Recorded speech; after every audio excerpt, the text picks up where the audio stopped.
a hidden room sealed for generations behind a basement wall. Secret documents exposing a presidential deception that changed America's boundaries forever. One exhausted single mother's desperate bid to save her children from homelessness with the last of her savings. This is the extraordinary true story of how Rebecca Miller's impulsive purchase of a dilapidated Virginia ranch uncovered historical evidence that would not only transform her family's future, but force historians to reconsider. A pivotal chapter in America's expansion. Before we jump back in, tell us where you're tuning in from, and if this story touches you, make sure you're subscribed, because tomorrow I've saved something extra special for you. The digital alarm blared at 5:15 a.m., though Rebecca Miller had already been staring at the ceiling for hours, mentally calculating how many more weeks she could stretch her rapidly dwindling savings before facing the unthinkable. At 34, the former librarian's face showed the strain of 18 months of relentless struggle, the unexpected passing of her husband David from an undiagnosed heart condition, the loss of her position when the county library slashed its budget, and the mounting pile of unpaid bills that multiplied despite her fanatical frugality. The small two-bedroom apartment in Cedar Heights had only ever been meant as temporary housing after selling their family home to cover David's medical bills and funeral expenses. Now, with eviction looming in just 25 days and no extension possible, Rebecca faced the terrifying prospect of having nowhere to take 12-year-old Lily and 8-year-old Noah. She glanced at the family photo by her bedside. A camping trip from 3 summers ago, all smiles beneath a canopy of stars. 25 days, she whispered to herself. That's all the time we have left before we need to be out. Rebecca pulled on her worn flannel robe and padded quietly to the kitchen to start coffee, careful not to wake the children just yet. The small kitchen table was covered with printouts of apartment listings, far beyond her budget, and job applications that had gone unanswered. Between them sat a foreclosure notice she'd been studying obsessively since yesterday. Willow Creek Ranch, a neglected property on the outskirts of Riverdale, being auctioned by Heritage Bank for what seemed an impossibly low asking price. The sprawling ranch house needed considerable renovation, but the starting bid reflected the bank's eagerness to offload a property that had remained vacant for 5 years following the owner's death. "Morning, Mom," Lily said softly, appearing in the doorway with sleep-tousled hair. At 12, she'd become distressingly perceptive about their precarious situation. "More apartments?" she asked, eyeing the papers scattered across the table. "Just exploring options, sweetheart," Rebecca replied, quickly sliding the foreclosure notice beneath a stack of bills. No need to share her wild consideration of betting their remaining savings on a rundown ranch that could either rescue them or complete their financial ruin. As Lily poured cereal for Noah, Rebecca's phone chimed with a text from her sister Kate. "Any luck with Riverside Apartments? Mom said you can all stay with her if needed." Rebecca sighed. Living with her mother would mean moving 3 states, away, pulling the children from yet another school and admitting complete defeat. She couldn't bear the thought. Not yet. Not without exploring every possible avenue to maintain independence for her family. After getting the children off to school, Rebecca sat at her laptop, updating her resume for the 7th time that month. Her career in library science and archival management had once been promising, managing special collections at the county library with growing responsibility until budget cuts eliminated her department entirely. Now, 18 months unemployed had created a gap in her work history that seemed to concern every interviewer she'd met. Rebecca clicked through to her bank account, $38,142, 19 remaining from the life insurance payout. She'd been careful, stretching every dollar, but without income, the numbers only moved in one direction. Another 6 months would leave them with nothing. Her eyes drifted back to the foreclosure listing. Willow Creek Ranch, a once dignified property built in 1885, sitting on 12 acres just outside Riverdale. The minimum bid was set at $35,000, far below market value even considering its dilapidated state. In better times, she would have recognized it as an opportunity. In her current circumstances, it seemed more like a desperate gamble. Rebecca had never considered herself impulsive. Before David's death, she'd been a methodical planner, researching every decision exhaustively. But circumstances had stripped away those luxuries one by one, leaving her with shrinking options and mounting desperation. At noon, Rebecca drove to her fourth job interview that week, passing Willow Creek Ranch. On her way, the once proud structure sat behind an overgrown driveway, its white paint peeling, porch sagging, and windows dusty with neglect. Yet despite its deterioration, the house retained a certain dignity, elegant architectural details still visible. Beneath the decay, stone foundation perfectly level, and the distinctive wraparound porch that gave the house its character. Rebecca pulled over, studying the property more carefully. According to local history, the Thornton family had owned the land since before the Civil War, with Colonel James Thornton, the last owner, living there as a recluse until his death 5 years ago. The property had remained in probate until the distant heirs finally surrendered it to the bank rather than dealing with taxes and maintenance from across the country. As Rebecca contemplated the house, her phone rang, the hiring manager from her morning interview. "Ms. Miller, I appreciate you coming in today, but we've decided to go with a candidate whose experience better meets our current requirements." The rejection was professionally worded, but devastating nonetheless, the fourth such call this month. Rebecca ended the call and stared at the ranch house, a wild idea taking shape. The auction was tomorrow. Her savings would cover the minimum bid, with perhaps $3,000 left for immediate repairs. It was reckless, probably foolish. The cautious voice in her head listed all the reasons this was a terrible idea. Unknown repair costs, the children's adjustment. To another move, the risk of sinking their last resources into a money pit with no escape. Yet something about the house called to her. Perhaps its resilience, despite years of abandonment. Or maybe just the desperate hope of space and independence after months of cramped apartment, living with nowhere for the children to play. Rebecca arrived at her afternoon interview distracted, her thoughts repeatedly returning to Willow Creek Ranch. The interviewer asked routine questions about her 5-year plan, and Rebecca provided practiced answers while internally calculating how much it might cost to repair a 19th century roof. That evening, after tucking the children into bed, Rebecca researched everything she could find about the property.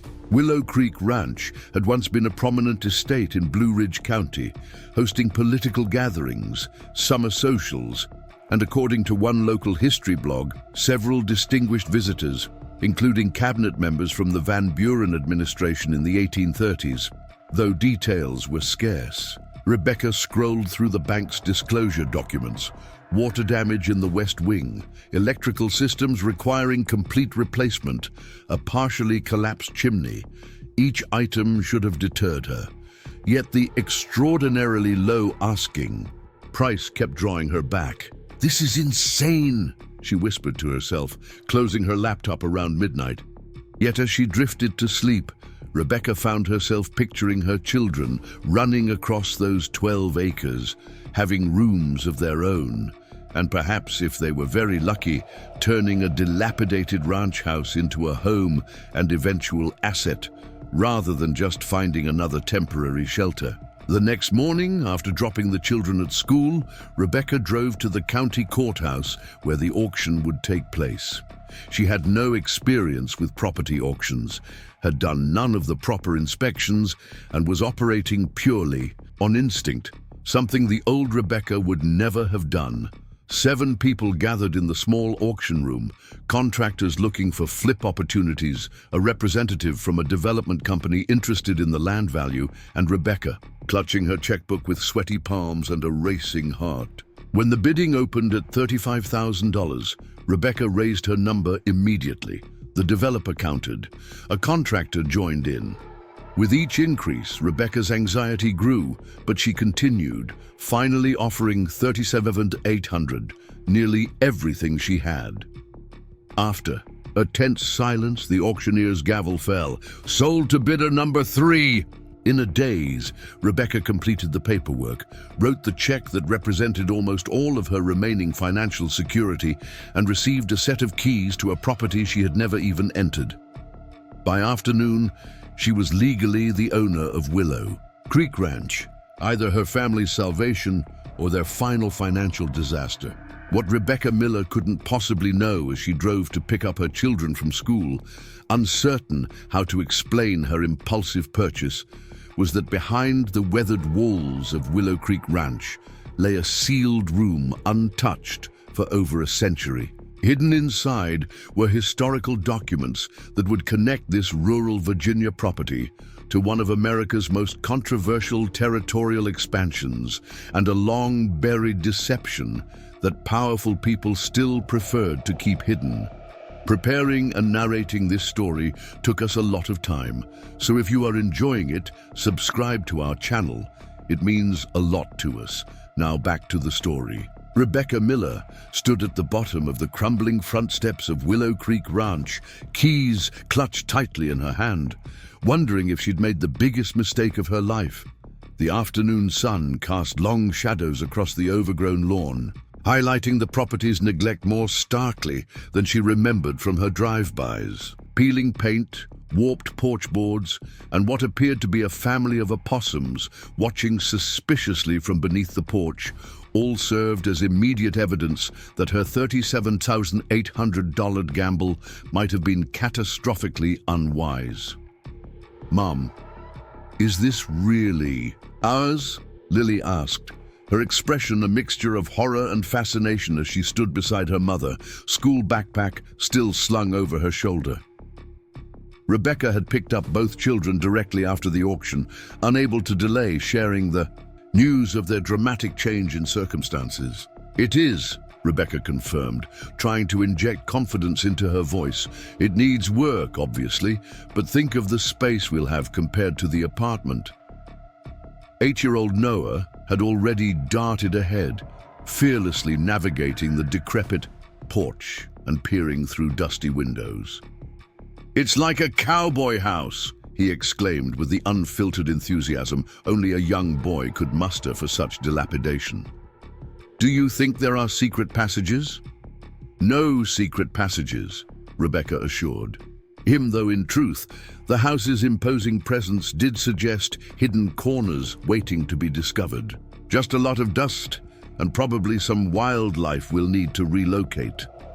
Rebecca tested each step carefully as she climbed to the porch, the wooden boards creaking ominously beneath her weight. The ornate front door, once undoubtedly impressive, with its carved panels and brass fixtures, now hung slightly askew on corroded hinges. It took several attempts with different keys before the tumblers finally shifted with a rusty groan. The door swung inward, releasing a musty wave of stale air that spoke of years of abandonment. Rebecca fumbled for her phone's flashlight, illuminating a grand entrance hall that, beneath layers of dust and cobwebs, hinted at the home's former elegance. A sweeping staircase curved upward to the second floor, intricate woodwork still intact despite the neglect. To the right, an archway led to what had once been a formal parlor. To the left, another doorway opened into what appeared to be a study, empty bookshelves lining the walls. "It's enormous," Lily whispered, her initial skepticism giving way to tentative wonder as she stepped inside. Over the next hour, the Miller family conducted a careful exploration of the first floor. Despite obvious water damage in several areas, the house's structural bones appeared surprisingly sound.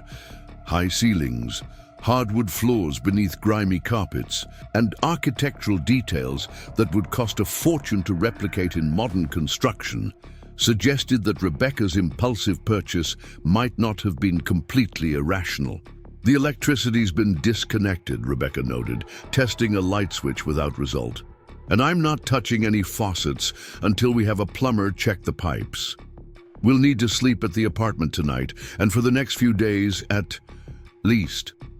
Oh, Mom, Noah protested, already imagining camping adventures in their dilapidated mansion. Non-negotiable, Rebecca replied firmly. This place isn't safe yet. We need to make sure there's clean water, working electricity, and no structural dangers before we can stay here. As the children continued exploring under strict instructions not to climb any stairs or enter rooms with visible floor damage, Rebecca pulled out a notebook and began listing immediate priorities: utilities, roof inspection, plumbing assessment, pest control. Each item represented money she no longer had, but perhaps some work could be done gradually, room by room, allowing them to occupy parts of the house while renovating others. Rebecca was calculating potential costs when Lily's voice called from the back of the house. "Mom, come look at this kitchen. It's like from a museum." The kitchen was indeed a time capsule. A massive cast-iron stove dominated one wall, while a porcelain farmhouse sink sat beneath windows, overlooking what had once been an herb garden. Surprisingly, this room showed less damage than the front areas, protected perhaps by its location or more robust construction. "We could actually use this space pretty quickly," Rebecca mused, opening solid wood cabinets that would simply need cleaning rather than replacement. With some disinfection and a good scrubbing. Noah tugged on her sleeve, interrupting her. "Mental renovation plans. Mom, what's down there?" He pointed toward a door in the corner of the kitchen that appeared to lead to a basement. "Probably just a cellar for storage," Rebecca replied. "We can check it another day when we have better lighting." A sharp knocking at the front door cut off further discussion. Rebecca tensed, suddenly aware they were trespassing by some standards. The property was legally hers, but they hadn't officially closed with the bank yet, which would take another week according to the paperwork. She approached the front door cautiously, finding an older woman standing on the porch, a basket of fresh bread and preserves in her hands.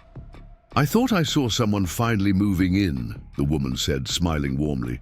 "I'm Eleanor Campbell, your nearest neighbor. Well, nearest is still a quarter-mile down the road. Welcome to the old Thornton place." The unexpected neighborly gesture caught Rebecca off guard. "Thank you. I'm Rebecca Miller. We're not actually moving in just yet, just assessing what we've gotten ourselves into." Eleanor laughed understandingly. "A significant undertaking, to be sure. My husband Thomas and I have watched this beautiful old place deteriorate for years. We're thrilled someone's saving it from the developers. They wanted to demolish it for holiday cabins, you know." Rebecca invited Eleanor inside, grateful for any local insight into the property. The older woman moved through the front rooms with familiar ease. "I used to visit here as a young woman," she explained. "My mother was acquainted with James Thornton's grandmother, Margaret. Such elegant gatherings they used to host." She paused, gazing up at the curved staircase. "This house has stories, Ms. Miller. Remarkable stories." "It's just Mrs.," Rebecca corrected gently. "I'm a widow, and honestly, we're here because it was what I could afford, not for the historical value." Eleanor nodded sympathetically. "Life takes unexpected turns. Still, you might find the history of this place quite valuable." The Thorntons weren't just wealthy landowners. They were connected to important historical figures, presidential advisors. Colonel James's great-great-grandfather was special envoy to President Van Buren during the border negotiations of 1837. The children appeared from the back of the house, and after introductions, Eleanor continued her impromptu history lesson. The most interesting part of the house was always the basement archives. James Thornton kept them locked most of the time. Family legend says President Van Buren's private secretary visited here in 1837 and used that room for correspondence during the border treaty negotiations. Martin Van Buren? Rebecca asked, her librarian's knowledge of presidential history immediately engaged. The very same. Not our most celebrated president, perhaps, but there was quite a close relationship between him and the Thorntons. Political allies with mutual interests in the Western Territories. As Eleanor prepared to leave, she added, "If you need recommendations for contractors who won't overcharge, Thomas knows every tradesperson in the county, and do let me know if you find anything interesting in that basement archive." Local historians have speculated about its contents for decades, but James never allowed anyone inside after his father passed. After Eleanor departed, the Millers continued their exploration until fading daylight made navigation hazardous without electricity. As they prepared to leave, Rebecca noticed an unusual feature she'd missed earlier, a narrow door tucked into the wood paneling beside the basement entrance, almost hidden within the kitchen wainscoting. "What's this?" she wondered aloud, trying the knob, only to find it locked. Lily examined it curiously. "Probably just a pantry or something." "Probably," Rebecca agreed, though something about the door's placement seemed odd. It was almost hidden within the decorative woodwork, designed to be overlooked. Over the next 3 days, Rebecca orchestrated the beginnings of their move, while coordinating with utility companies and contractors. Eleanor Campbell's husband, Thomas, proved invaluable, connecting her with reliable workers willing to accept payment plans. The house's electrical system needed complete replacement, but a sympathetic electrician agreed to wire the kitchen and 2 bedrooms first, allowing for partial occupancy while work continued elsewhere. A week after the auction, with electricity restored to key areas and basic plumbing functioning, the Millers officially moved in, camping in the kitchen and adjacent breakfast room while contractors assessed other parts of the house. The children had embraced the adventure with surprising enthusiasm, accepting the rustic conditions as an extended camping trip. Late one evening, after the children had fallen asleep on air mattresses in what would eventually be their bedrooms, Rebecca found herself alone in the kitchen, reviewing renovation estimates by lantern light. The numbers were daunting. Tens of thousands for necessary repairs, with cosmetic renovations a distant dream. As she sat contemplating their financial predicament, a strange scratching sound emanated from behind the mysterious locked door beside the basement entrance. Rebecca froze, listening intently. The noise came again, a distinct movement behind the wall. Raccoons in the walls, she thought, remembering the various wildlife they'd spotted on the property. Armed with a flashlight and a broom, Rebecca approached the locked door. The old brass lock had resisted her attempts earlier, but now she examined it more carefully, noticing an unusual design engraved around its perimeter, something like laurel leaves surrounding an eagle motif. Rebecca tried several keys from the jumble she'd received at closing, but none fit. As she was about to give up, she remembered Thomas Campbell mentioning that old houses often had hidden keys. The Victorians loved their secrets, he'd said. Always check above door frames, under drawers, behind loose baseboards. Stepping back, Rebecca examined the door frame carefully. There, behind a loose piece of molding near the top, her fingers found a small metal object. She withdrew a tarnished brass key with an ornate design matching the lock. Her heart racing with unexpected excitement, Rebecca inserted the key. It turned smoothly despite decades of disuse. The door swung inward without a sound, revealing not a pantry, but a narrow staircase descending into darkness. Rebecca hesitated, common sense warring with curiosity. She should wait until morning, perhaps have Thomas Campbell accompany her. Yet something about this hidden passage called to her librarian's soul, the promise of discovery, of hidden knowledge preserved. Flashlight in hand, Rebecca descended the narrow stairs carefully. The beam revealed not the house's main basement, but a separate chamber that appeared to have been purposely sealed off from the rest of the cellar. Unlike the neglected upper floors, this room showed signs of careful preservation. Walls lined with glass-fronted cabinets containing leather-bound volumes, a central table covered with maps and documents protected under glass, and a roll-top desk dominating one wall, its surface immaculate. But what caught Rebecca's attention, what made her gasp aloud and reach instinctively for support, was the portrait hanging prominently on the wall opposite the desk. The stern face of President Martin Van Buren gazed back at her, painted with remarkable skill.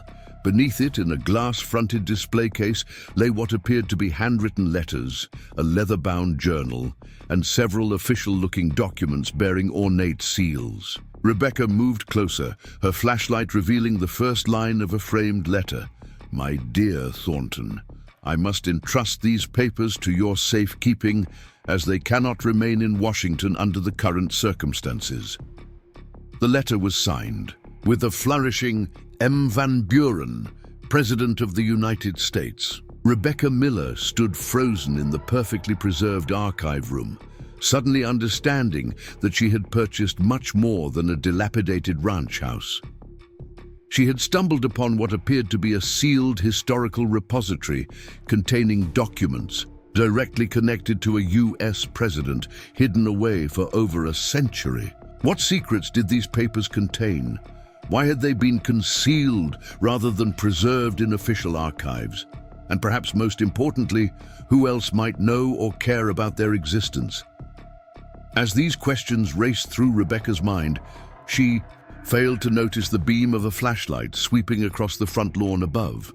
Someone else was taking an interest in Willow Creek Ranch in the middle of the night. Rebecca Miller ascended carefully from the hidden archive, the presidential letter photographed but left in its display case, weighing heavily on her mind. She had replaced the key in its hiding place and secured the secret door, unsure what to make of her discovery. The beam of light she'd noticed sweeping across the lawn had disappeared by the time she reached the kitchen, but its mysterious presence left her uneasy. Sleep proved elusive that night. Rebecca lay on her air mattress, in what would eventually become her bedroom, mind racing through possibilities. Her archival background had taught her to recognize historical significance, and documents connected to a U.S. president undoubtedly held substantial value. But was she legally entitled to them?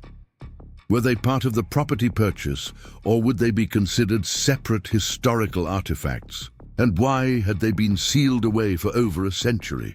Morning brought practical concerns that temporarily pushed aside these questions. The children needed breakfast, contractors were arriving to assess the roof, and Rebecca had scheduled a job. Interview at a local museum, her fifth since moving to Riverdale, and potentially her most promising opportunity yet. "Remember, both of you need to stay with Mrs. Campbell while I'm at my interview," Rebecca reminded Lily and Noah as they ate cereal at their makeshift kitchen table. "And no mentioning the secret room to anyone, not yet." Noah looked up, milk dribbling down his chin. "Why not? It's super cool and has treasure." "It has historical documents," Rebecca corrected. "And until I figure out exactly what they are and who they belong to, we're keeping it private. Our secret for now, okay?" Although disappointed, Noah nodded solemnly. Lily, however, studied her mother with the perceptive gaze that sometimes made Rebecca feel transparent to her daughter. "You think they're valuable, don't you?" Lily asked quietly. "Like enough to help with the house?" Rebecca hesitated. "They might be, but historical items are complicated. They might belong in a museum or university archive rather than with us. I need to understand more before we make any decisions." After dropping the children with Eleanor Campbell, who had graciously offered childcare whenever needed, Rebecca drove to the Riverdale Historical Society. Located in a modest brick building on Main Street, the society maintained archives of local historical documents and photographs, a logical first step in researching the Thornton family's connection to President Van Buren. The society's archivist, a bespectacled woman in her 50s named Margaret Wilson, greeted Rebecca with polite curiosity when she introduced herself as Willow Creek Ranch's new owner. "The Thornton property, what a responsibility you've taken on," she remarked, leading Rebecca to a research table. "That house represents one of the finest examples of federal architecture in the county. The Historical Society attempted to purchase it several times over the years, but our funding never matched the asking price, even in its deteriorated state." "I'm actually hoping to learn more about the family's history," Rebecca explained. "Particularly any connection to President Martin Van Buren." Margaret's eyebrows rose with interest. "Ah, the Van Buren connection. Yes, that's been something of a local historical debate for decades. We know Van Buren's administration had dealings with William Thornton during the border treaty negotiations of 1837. There are newspaper accounts confirming this, and local tradition holds that Van Buren's private secretary visited Willow Creek as a guest of William Thornton, who was reportedly a political ally." The archivist disappeared briefly into a storage room, returning with a bound volume of newspaper clippings and several folders. "These contain what documentation we have. The connections were apparently quite private, not campaign stops or official presidential appearances, but something more, diplomatic." Rebecca spent the next 2 hours poring over the materials, piecing together fragments of history. William Thornton, the ranch's original owner, had indeed maintained correspondence with Van Buren before and during his presidency. Several newspaper clippings mentioned their relationship, describing William as a trusted confidant of the president and instrumental in certain delicate diplomatic matters.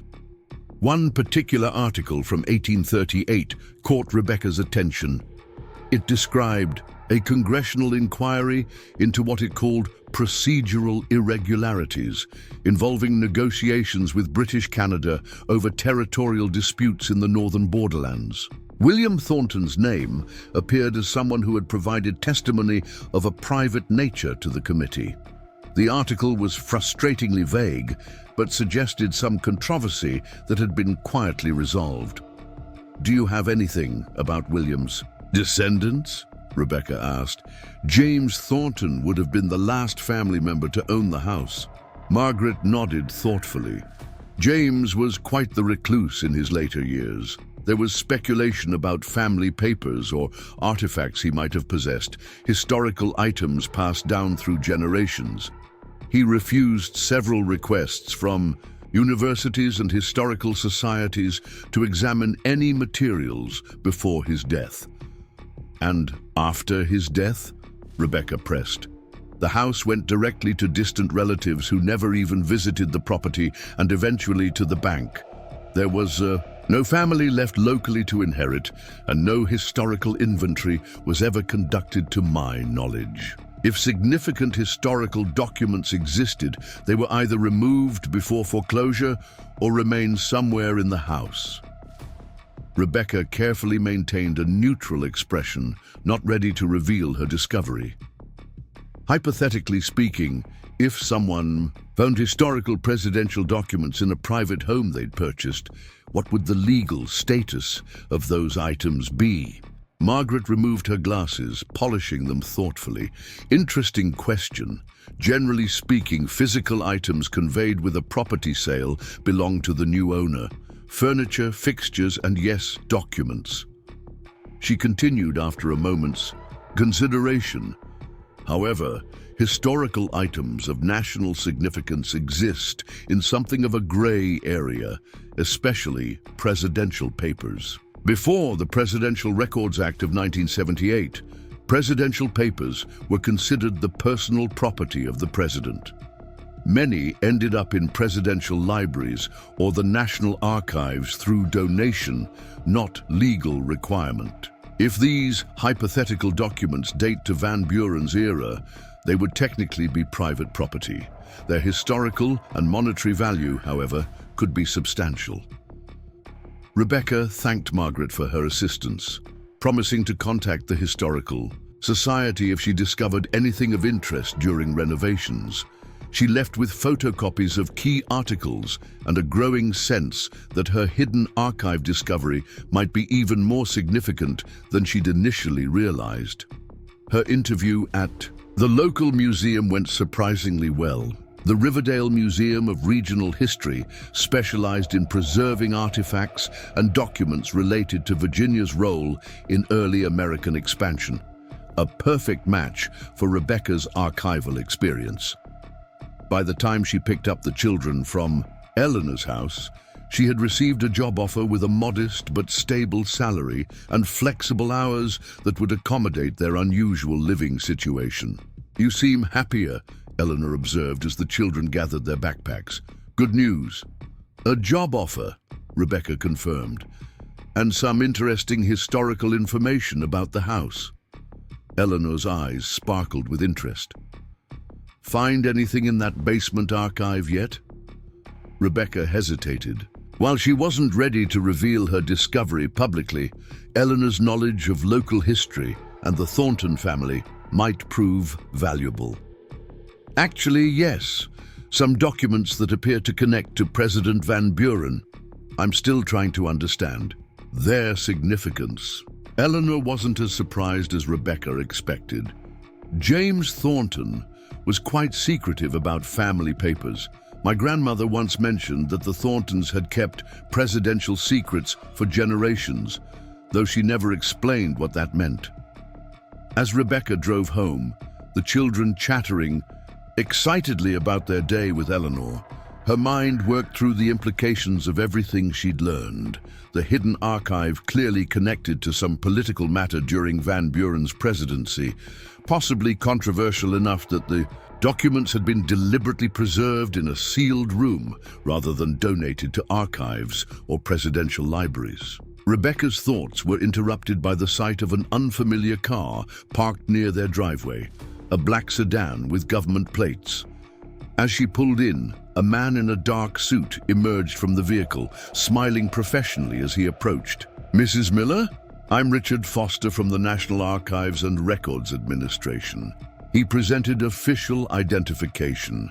"We received an interesting call from someone suggesting that historically significant presidential documents might have been discovered on this property. I was hoping we might discuss this matter." Rebecca felt a chill of apprehension. She had shared her discovery with exactly 3 people, her children and Eleanor Campbell. Someone else knew about the hidden archive documents, or someone was watching the house more closely than she'd realized. "I'm just beginning renovations, Mr. Foster," Rebecca replied carefully. "I haven't had time to properly inventory the house." "Contents yet." Foster's smile remained fixed, but his eyes sharpened. "Of course, however, if you should discover materials relating to President Van Buren or his administration, I should inform you that such items may fall under federal jurisdiction, regardless of where they were found. Presidential papers are considered important national heritage." "I understand," Rebecca assured him. "If I find anything relevant, I'll certainly contact your office." "Excellent. I'll leave you my card." He handed her a business card with the NARA logo. "I'm staying locally for a few days. Just call if you need any assistance evaluating historical materials." As Foster drove away, Rebecca examined his card with growing unease. How had the National Archives learned about her discovery so quickly? And why would they send someone in person rather than making a preliminary phone call? That evening, after the children were asleep, Rebecca returned to the hidden archive, this time with better lighting and a digital camera. She carefully photographed each document in the display case without removing them from their protective environment. The papers included several letters from Van Buren to William Thornton discussing what they referred to only as the Northern Question and our arrangement with Her Majesty's representatives. The most intriguing item was the leather-bound journal, which appeared to be William Thornton's personal record of meetings with British diplomats conducted without official State Department involvement. The entries detailed negotiations over disputed territory along the Canadian border, negotiations that William had apparently conducted as Van Buren's personal envoy, operating outside official diplomatic channels. One journal entry particularly stood out. The President has entrusted me with concluding this arrangement quietly, as certain Senate factions would object strenuously if the concessions became public.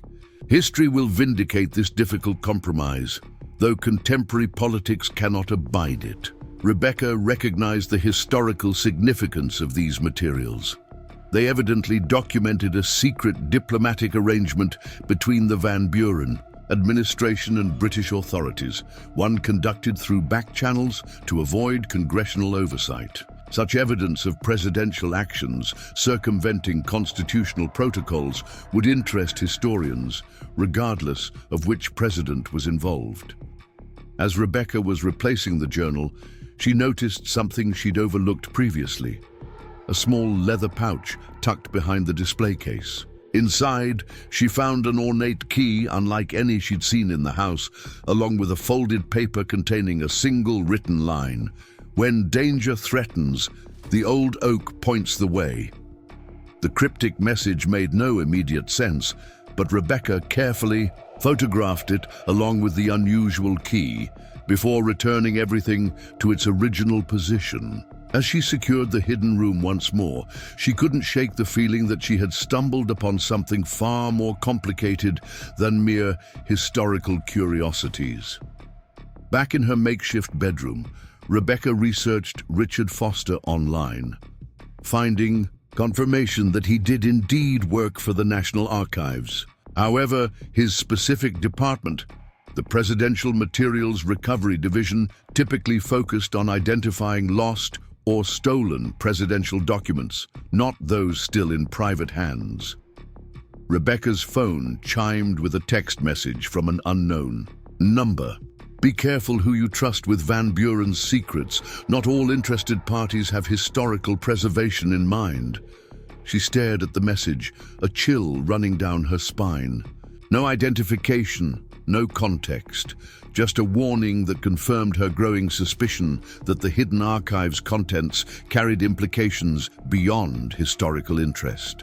Sleep came fitfully that night, filled with dreams of sealed rooms and shadowy figures searching through her house. Rebecca woke several times, listening for any unusual sounds, increasingly aware that Willow Creek Ranch might have come with complications far beyond rotting floorboards and outdated wiring. Morning brought an unexpected knock at her door. Eleanor Campbell stood on the porch, expression grave. "Rebecca, I need to speak with you about those Van Buren documents. There's something you should know about my family's connection to the Thorntons, and why those papers might be more dangerous than valuable." Rebecca ushered Eleanor inside, glancing nervously up and down the driveway before closing the door. The children were still asleep upstairs, giving them privacy for what promised to be a concerning conversation. "Coffee?" Rebecca offered, leading Eleanor to the kitchen, where they'd at least established basic functionality.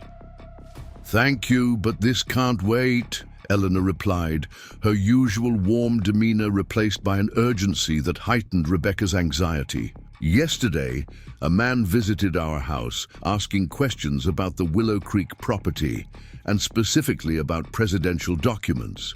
He claimed to be from the National Archives." "Richard Foster," Rebecca confirmed.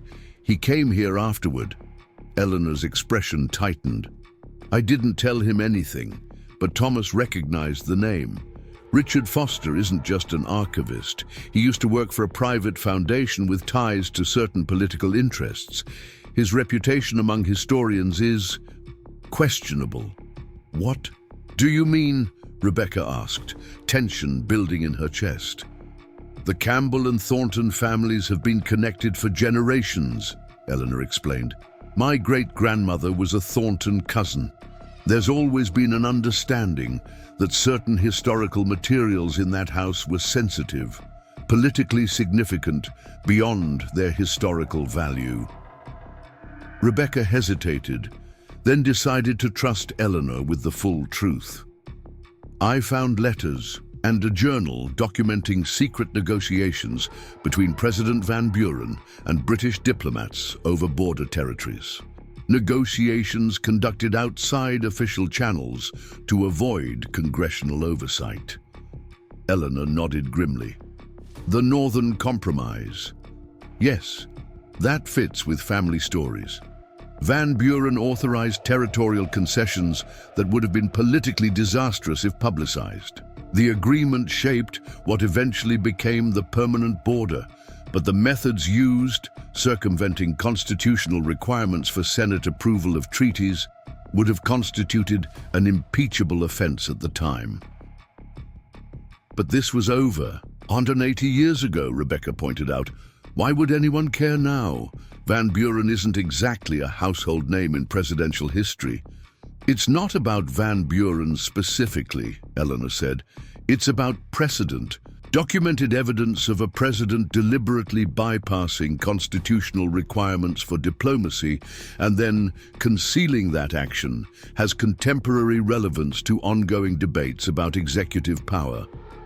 Different political factions would interpret and use such evidence very differently. The implication settled heavily on Rebecca. Her impulsive real estate purchase had entangled her with historical documents that apparently held modern political significance. So this Richard Foster might represent interests more concerned with controlling the narrative than preserving history. Precisely, Eleanor finished. And he likely won't be the only one interested once word spreads. But how did he find out so quickly? Rebecca wondered aloud. Eleanor's expression turned apologetic. I may have inadvertently contributed to that. I mentioned your discovery to my nephew Gabriel, who teaches history at Eastern State University. He must have discussed it with colleagues and word spread through academic circles. I never imagined it would reach someone like Foster so quickly. As if on cue, Rebecca's phone chimed with an incoming call from the Riverdale Historical Society. Margaret Wilson's excited voice greeted her when she answered. Mrs. Miller, I've just had the most remarkable call from Professor Harrison at Georgetown University. He's a leading Van Buren scholar and is tremendously excited about rumors of documents found at Willow Creek Ranch. He's offering to authenticate the materials at no cost and provide expert context for their historical significance. Rebecca caught Eleanor's warning glance. That's very kind, Ms. Wilson, but I'm still assessing what I found. I'll need time before inviting academic evaluation. After ending the call, Rebecca sank into a kitchen chair. This is spiraling beyond my control already. You need to be careful who you trust, Eleanor cautioned. These documents have been protected by the Thornton family for generations for good reason. Political history never truly becomes irrelevant when it involves constitutional questions. Their conversation was interrupted by the sound of footsteps on the front porch. Through the window, Rebecca spotted a familiar black sedan parked at the curb. Richard Foster had returned, this time accompanied by another man in a dark suit. Mrs. Miller, Foster called through the door. I need to speak with you urgently regarding federal protocols for handling presidential historical materials. Rebecca opened the door a few inches, chain lock engaged. Mr. Foster, as I explained yesterday, I'm still inventorying the house.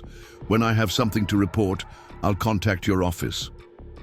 The second man stepped forward, presenting identification. Jonathan Parker, Department of Justice. Mrs. Miller, we have reason to believe you've discovered materials that may have national security implications. We are requesting your cooperation in securing these items while their status is determined. Or national security implications from 180-year-old documents. Rebecca questioned skeptically. Historical precedents can impact current diplomatic and constitutional interpretations, Parker replied smoothly. We're merely following protocol for handling sensitive presidential materials, regardless of age. Eleanor moved beside Rebecca. At the door, I believe you gentlemen need a court order to demand access to private property or privately owned historical items. Until then, I suggest you direct further inquiries through Mrs. Miller's attorney. She's right, Rebecca added, with more confidence than she felt. I have no obligation to grant you access without proper legal documentation. Parker's professional demeanor barely slipped, but Rebecca caught the flash of annoyance in his eyes. We can obtain such documentation if necessary, but that process becomes considerably more adversarial. We are offering a cooperative approach that would acknowledge your ownership while ensuring proper handling of historically significant materials. I'll consider your offer and consult my attorney, Rebecca responded firmly. Good day, gentlemen.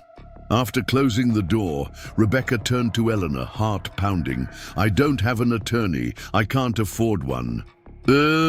Maria Gonzalez in town practices historical property law, Eleanor replied. I'll call her immediately.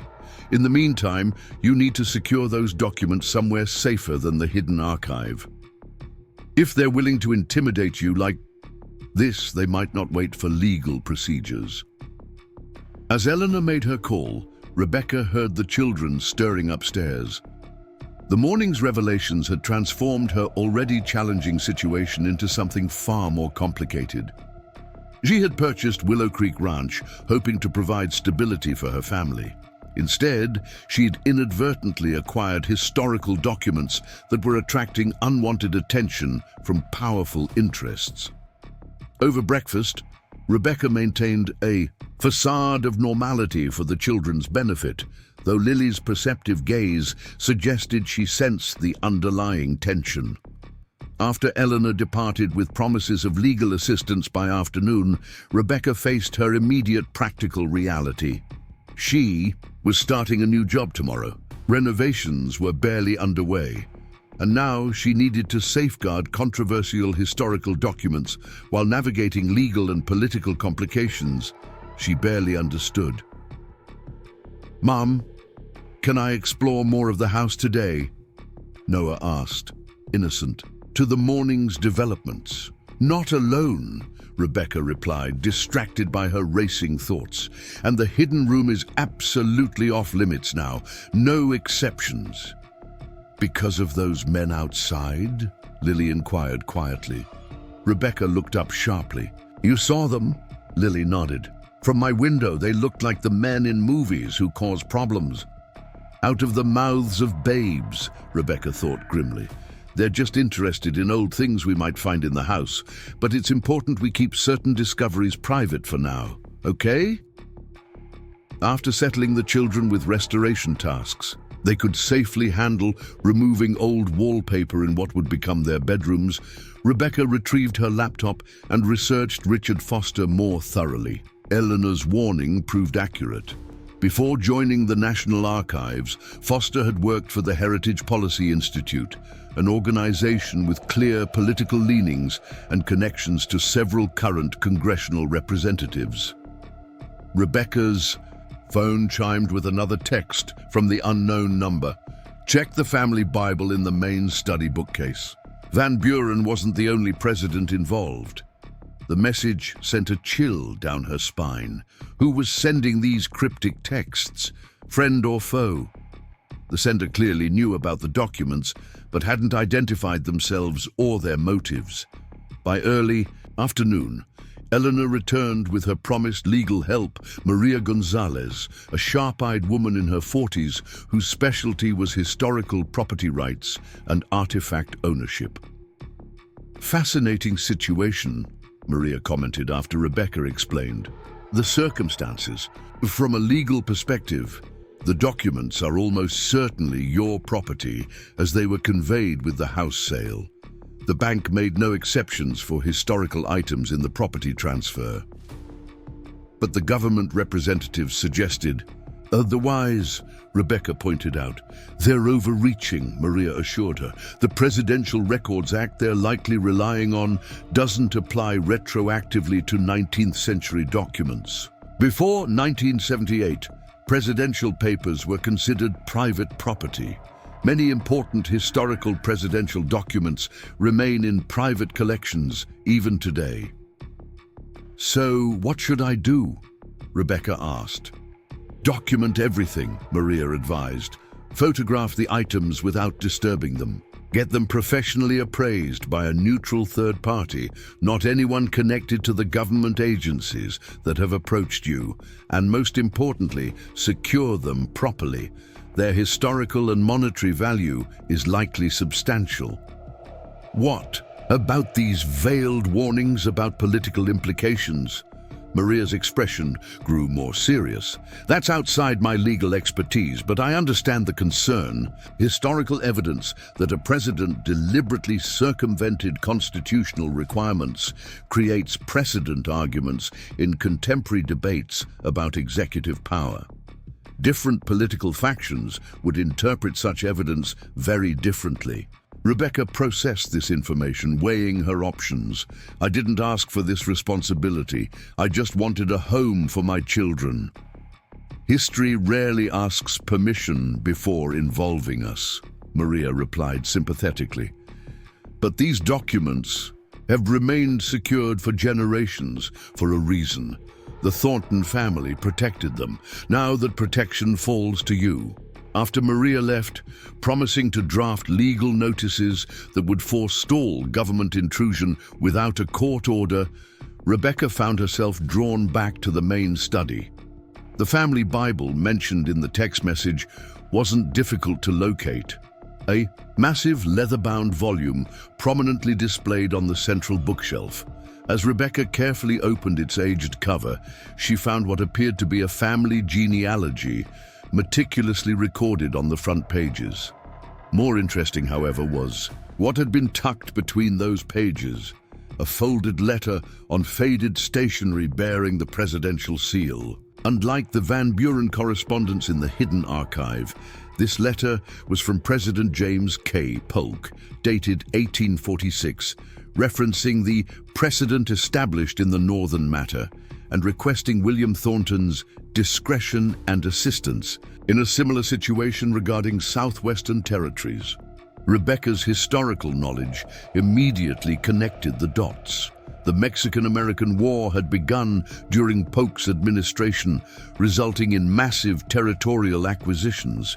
This letter suggested that whatever constitutional circumvention Van Buren had employed with British Canada had been repeated by Polk with Mexico, and that the Thornton family had been involved in both instances. The implications were staggering.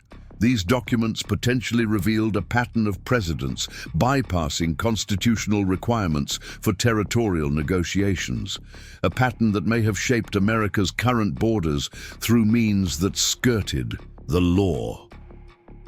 As Rebecca carefully photographed the Polk letter, she heard a vehicle pulling into the driveway.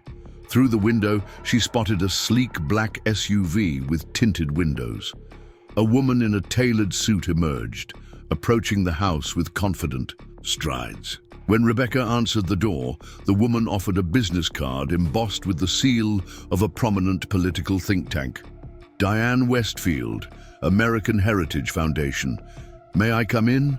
We need to discuss those Van Buren and Polk documents, and an offer that might solve all your problems, financial and otherwise. Rebecca studied the woman carefully, immediately recognizing another player entering the increasingly complicated game surrounding her discovery.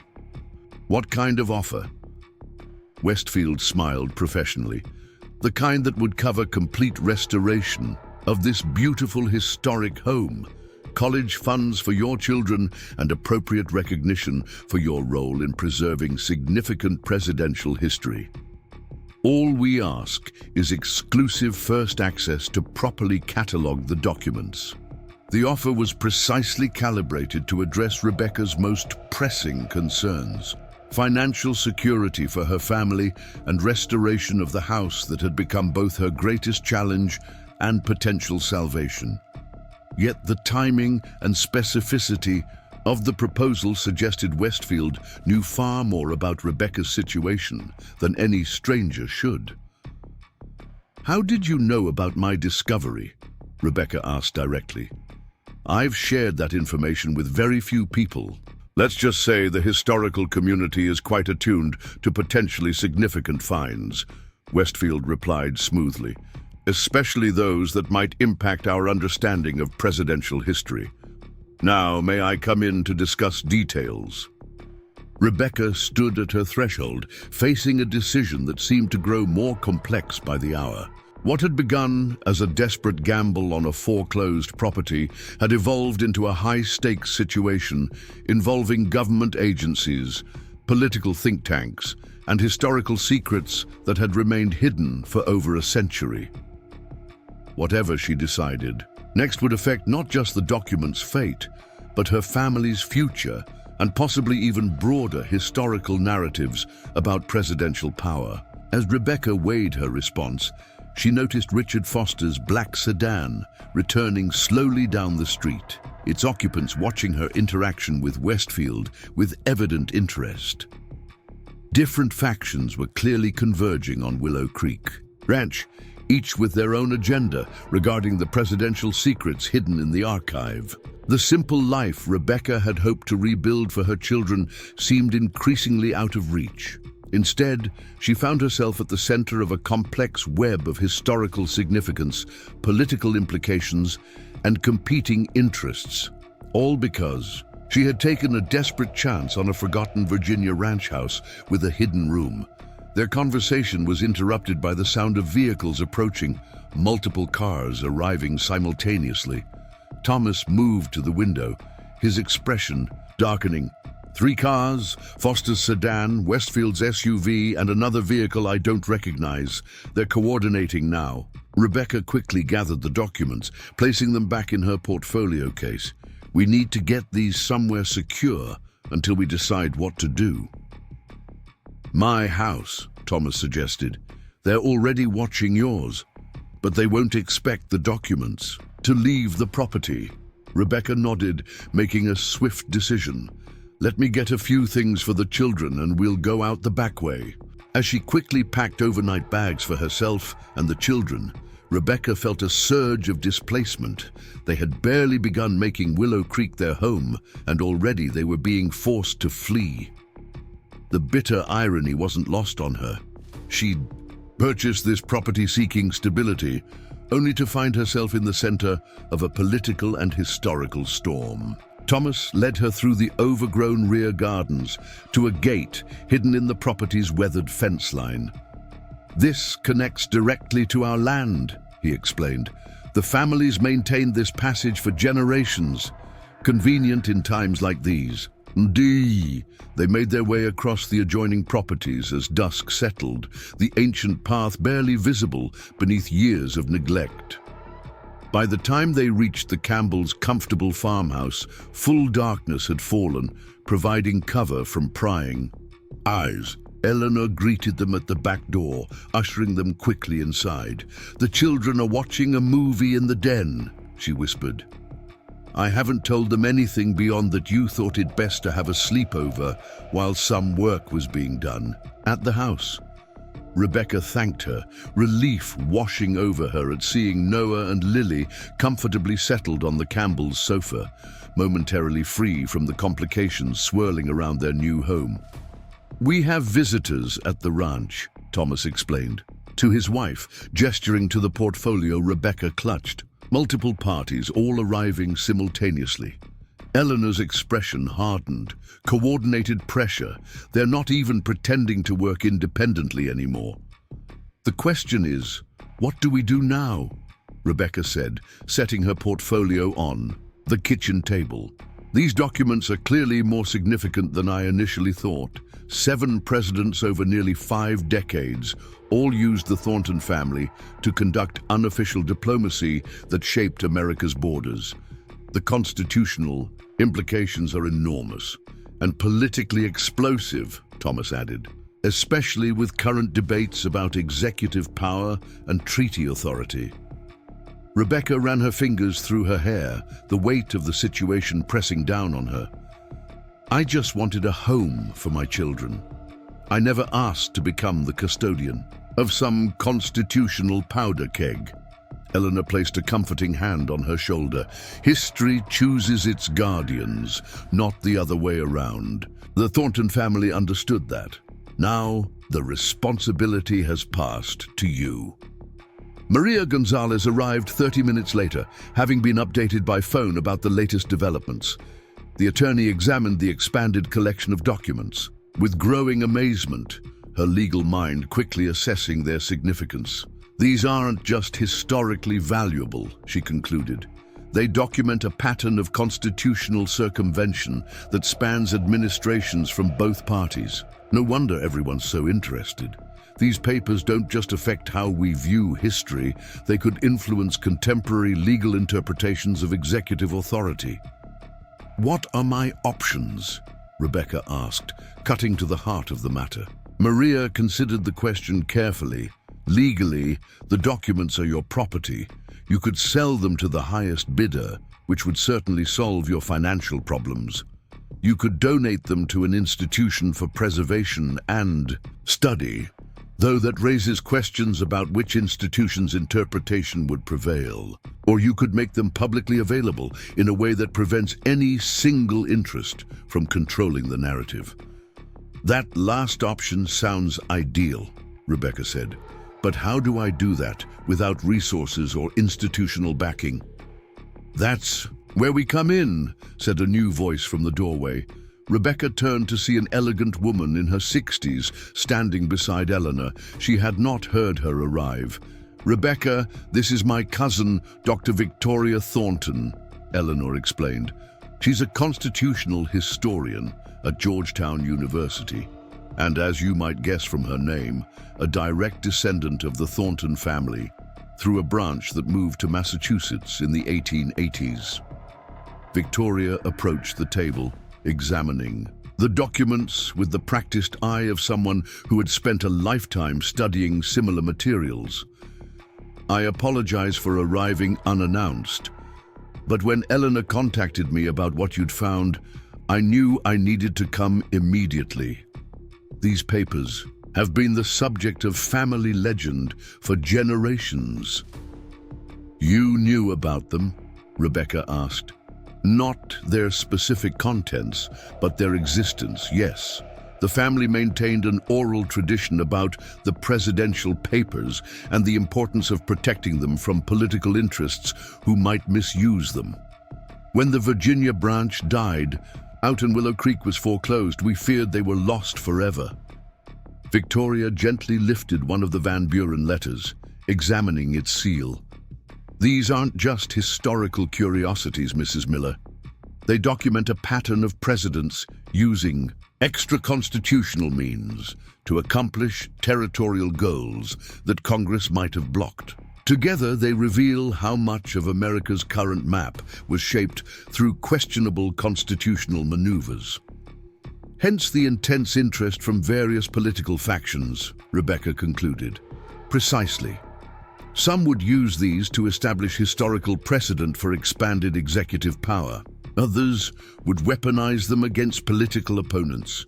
Neither approach serves the historical truth or constitutional integrity. Rebecca studied Victoria carefully, trying to assess her motives.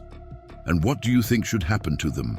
They should be preserved, studied, and made public in a balanced, non-partisan context that acknowledges both their historical significance and their constitutional implications.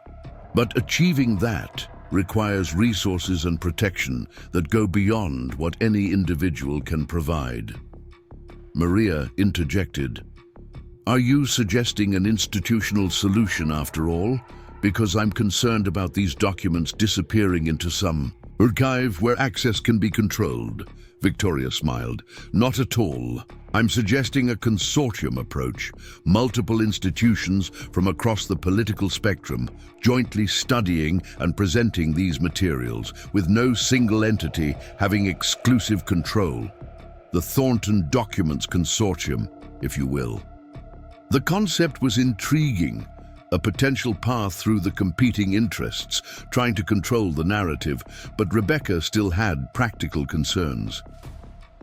That sounds ideal academically, she acknowledged, but it doesn't address my immediate reality.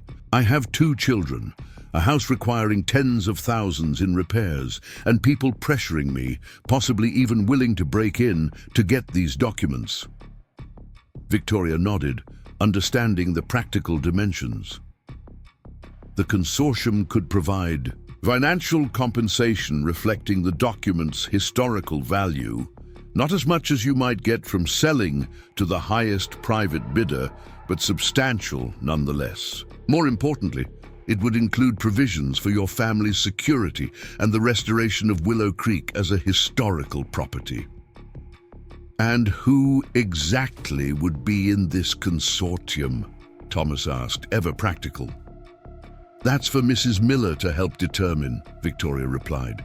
The beauty of this approach is that she retains significant control as the document's legal owner, while distributing the burden of their protection and study among institutions with the resources to do it properly. Rebecca considered the proposal, weighing it against the pressure tactics she'd experienced from Foster and Westfield. How quickly could something like this be arranged? Because right now, there are people essentially laying siege to my property. I've already begun preliminary discussions with colleagues at several institutions, Victoria admitted. Given the significance of these materials, we could formalize an agreement within days, not weeks. Rebecca's decision was interrupted by her phone ringing, an unknown number. Warily, she answered, putting it on speaker. Mrs. Miller, this is Sheriff Anderson of Blue Ridge County. I'm at your property responding to reports of suspicious persons. We found evidence of attempted forced entry at the rear basement door. I need to ask if you and your children are safe, and if anything has been taken from the home. Rebecca confirmed their safety and explained they were staying with friends for the night. When asked about missing items, she carefully avoided specific mention of historical documents, simply stating she hadn't had time to conduct a full inventory. After ending the call, a heavy silence fell over the kitchen. The escalation to actual breaking and entering confirmed the lengths to which certain parties would go to obtain the documents. My children's safety has to come first, Rebecca stated, firmly. I don't care about the historical significance or political implications if my family is at risk. Which is precisely why the consortium approach makes sense, Victoria urged. It removes you from the center of the storm while ensuring the documents are properly preserved and studied. Your role becomes that of discoverer and facilitator, not sole protector. By midnight, with the children asleep in the Campbells' guest room, Rebecca had reached a decision. She would pursue Victoria's consortium proposal, but with specific conditions protecting her family's interests and ensuring no single political perspective could dominate the interpretation of the documents.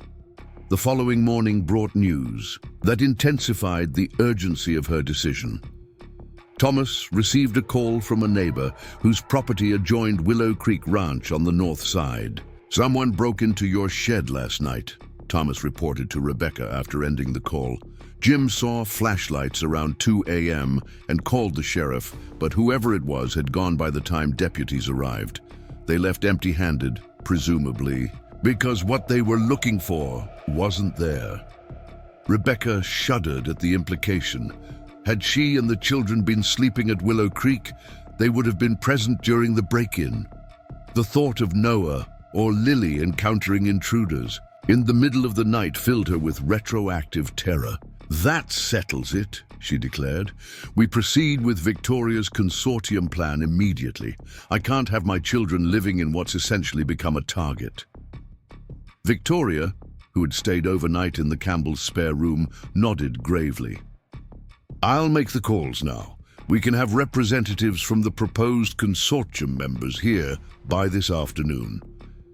Rebecca spent the morning with Maria, outlining specific requirements for any agreement. The attorney's experience with historical property rights proved invaluable in crafting terms that would protect Rebecca's interests while facilitating proper study of the documents. Meanwhile, Eleanor took the children on a nature adventure around the Campbell property, keeping them happily occupied and away from adult concerns.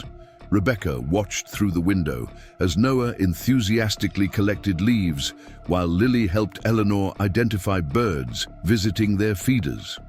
The simple normalcy of the scene contrasted sharply with the historical and political complexities unfolding inside. By early afternoon, Victoria had arranged a secure meeting at the county courthouse, away from prying eyes at Willow Creek. Representatives from 3 universities, the Virginia Historical Society, and a nonpartisan constitutional research center gathered in a conference room, expressions of barely contained excitement on their faces as Victoria explained what Rebecca had discovered. "Before we proceed," Maria interjected before any documents were shown, "Mrs. Miller has specific conditions that are non-negotiable for any consortium agreement." Rebecca straightened in her chair, drawing strength from the attorney's presence. "First, my family's safety must be guaranteed. That includes security measures at Willow Creek Ranch and legal protections against harassment from other interested parties." The representatives nodded in agreement. "Second, financial considerations must address both the historical value of these documents and the practical needs of restoring Willow Creek as a suitable home for my children." Again, nods of assent. "Third, and most importantly, no single political or institutional perspective can dominate the study and presentation of these materials. The consortium must include balanced viewpoints and be structured to prevent any faction from controlling the narrative. These documents don't belong to the left or the right, they belong to American history." This final condition generated thoughtful expressions and quiet discussions among the representatives. Finally, the director of the Constitutional Research Center spoke. "Mrs. Miller, your conditions reflect precisely the spirit in which these materials should be approached. Historical truth transcends partisan interests, even when, especially when, that truth is complicated or inconvenient for contemporary political narratives. I believe I speak for all of us when I say we are committed to honoring these principles." The meeting progressed to examining selected documents under carefully controlled conditions. The scholars' reactions ranged from quiet awe to barely suppressed excitement as they realized the significance of what Rebecca had discovered. "These papers fundamentally alter our understanding of how America's borders were established," whispered a professor from the University of Virginia, reverently examining an 1845 letter regarding negotiations with Mexico. "The constitutional implications are profound." By evening, the outlines of an agreement had taken shape. The Thornton Documents Consortium would be established as an independent research entity with balanced representation from multiple institutions. Rebecca would receive substantial compensation for the document's historical value, along with funding specifically designated for Willow Creek's restoration. Most importantly, the agreement included security provisions and legal protections that would allow Rebecca and her children to live in their new home without fear. As the meeting concluded, Victoria pulled Rebecca aside. "There's one more thing you should know," she said quietly. "The Thornton family didn't just preserve these documents by chance. They understood their significance as a check on executive power, a record of constitutional overreach that might prevent future abuses if properly understood." "You mean they were intentionally creating an insurance policy against unchecked presidential authority?" Rebecca asked. Exactly. These weren't just family papers kept for sentimental reasons. They were deliberately preserved as evidence of how presidential power can expand beyond constitutional boundaries when unchallenged. The Thorntons saw themselves as guardians of an inconvenient truth that belonged to the American people, not to any party or faction. The realization shifted Rebecca's perspective on her role in this unfolding drama. She wasn't just a homeowner who had stumbled upon valuable historical artifacts. She had inadvertently become the next guardian in a line stretching back nearly 2 centuries. People who understood that constitutional principles transcended partisan politics. As they prepared to return to the Campbells' home, Rebecca's phone chimed with a news alert. She opened it to find a local news article about historical documents discovered at Willow Creek Ranch. The story mentioned her by name and included quotes from both Richard Foster and Diane Westfield, each spinning the significance of the documents to fit their respective agendas. "They're trying to shape the narrative before we can act," Maria observed, reading over Rebecca's shoulder, "creating public pressure to favor their interests." "Then we need to respond," Rebecca decided, "not with leaks or counter-narratives, but with transparency about the consortium approach." Victoria agreed. A simple statement establishing that the documents will be preserved and studied through a multi-institutional consortium dedicated to historical accuracy rather than political advantage. "We emphasize that partisan interpretations dishonor both the historical record and constitutional principles." While Victoria drafted the statement, Rebecca received another call from Sheriff Anderson. The news was troubling.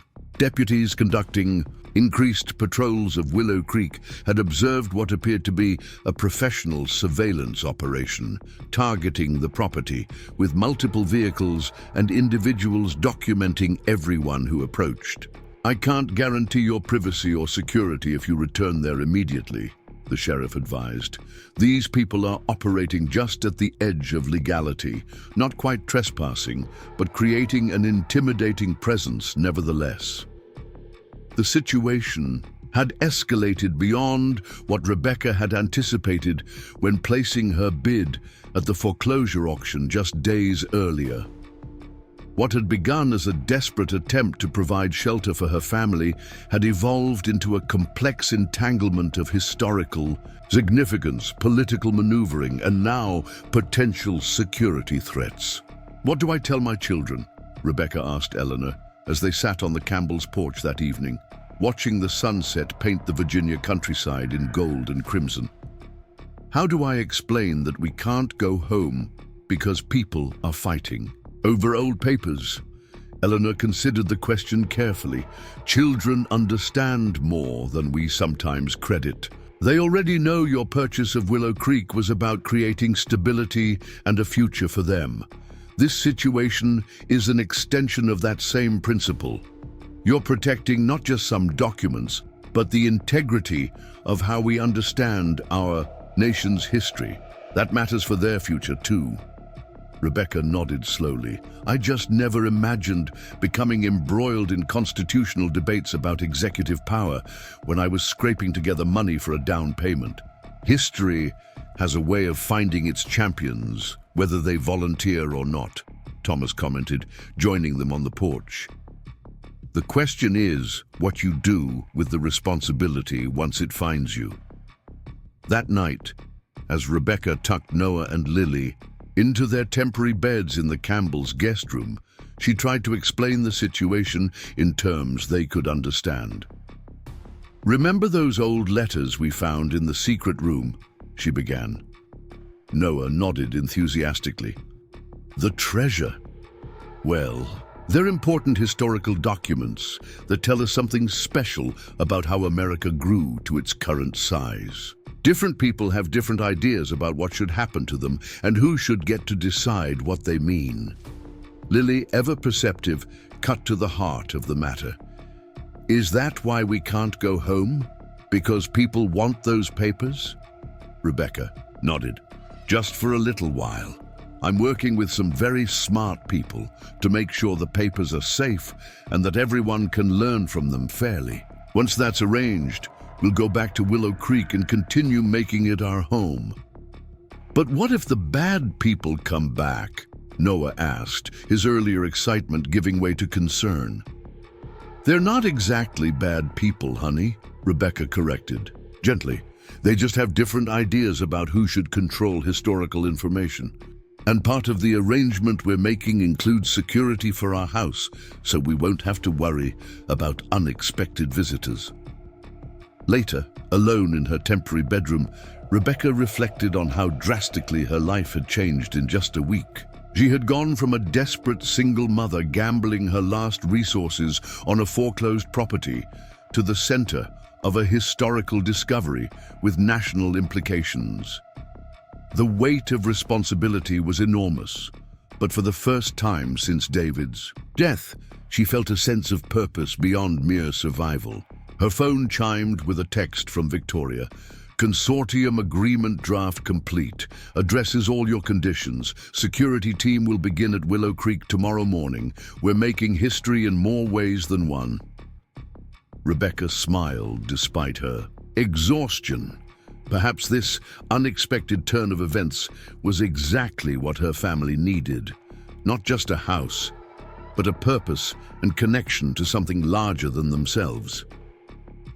The following morning brought news that the consortium's security team had established a presence at Willow Creek Ranch, effectively ending the informal surveillance operation that had been monitoring the property. Sheriff Anderson reported that Foster's sedan and Westfield's SUV had both departed Riverdale, presumably reporting back to their respective organizations that the situation had evolved beyond their ability to influence through pressure tactics. By midday, Rebecca sat at a conference table at the county courthouse, signing the final consortium agreement with witnesses from each participating institution.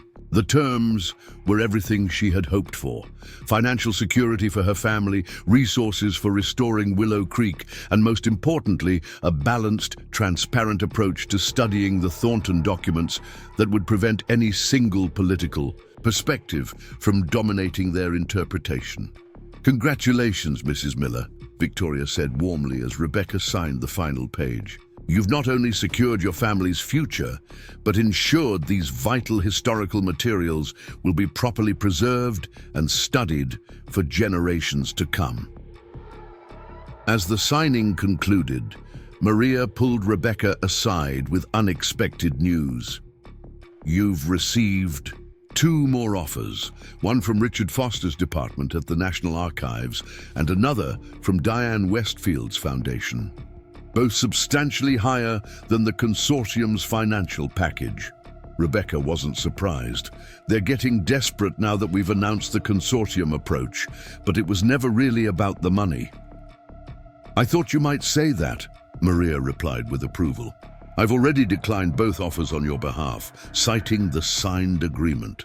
By late afternoon, Rebecca stood on the porch of Willow Creek Ranch, watching as security specialists installed discreet monitoring systems and reinforced vulnerable entry points. The children explored the grounds under Eleanor's watchful eye, their initial wariness giving way to renewed excitement as they realized they would indeed be returning to their new home. Thomas Campbell approached, satisfaction evident in his expression. The security team found and disabled 3 surveillance devices in the house, apparently installed during one of the break-in attempts. Thoroughly professional work, according to them. Rebecca shuddered at the implication. They were planning to monitor us even after we moved back in. "Some people value control of information above all else," Thomas observed. "Fortunately, those people have been outmaneuvered. The consortium approach ensures no single interest can control how these documents are interpreted or presented." As evening approached, Rebecca and the children prepared to spend their first night back at Willow Creek. The security team had established a discreet presence that would continue until the documents were officially transferred to the consortium's Secure facility the following week. For now, the hidden archive and its contents remained on the property, though under considerably better protection. Victoria joined them for dinner, bringing welcome news. The consortium has approved an expedited restoration grant for Willow Creek. Work can begin next week on the essential structural and safety upgrades, with historical preservation experts ensuring everything is done to appropriate standards. So quickly? Rebecca asked, surprised. The participating institutions recognize that securing your family's practical needs is integral to the overall project. Besides, Willow Creek Ranch itself has significant historical value beyond just the documents it contained. The consortium sees its restoration as part of the broader mission of historical preservation. As they sat on the porch after dinner, watching fireflies emerge in the gathering dusk, Rebecca felt a profound sense of transformation. The desperate gamble that had led her to bid on a foreclosed property had evolved into something she could never have anticipated. Not just a home for her family, but a connection to history and purpose that transcended their personal struggles. "Mom, can we plant a garden tomorrow?"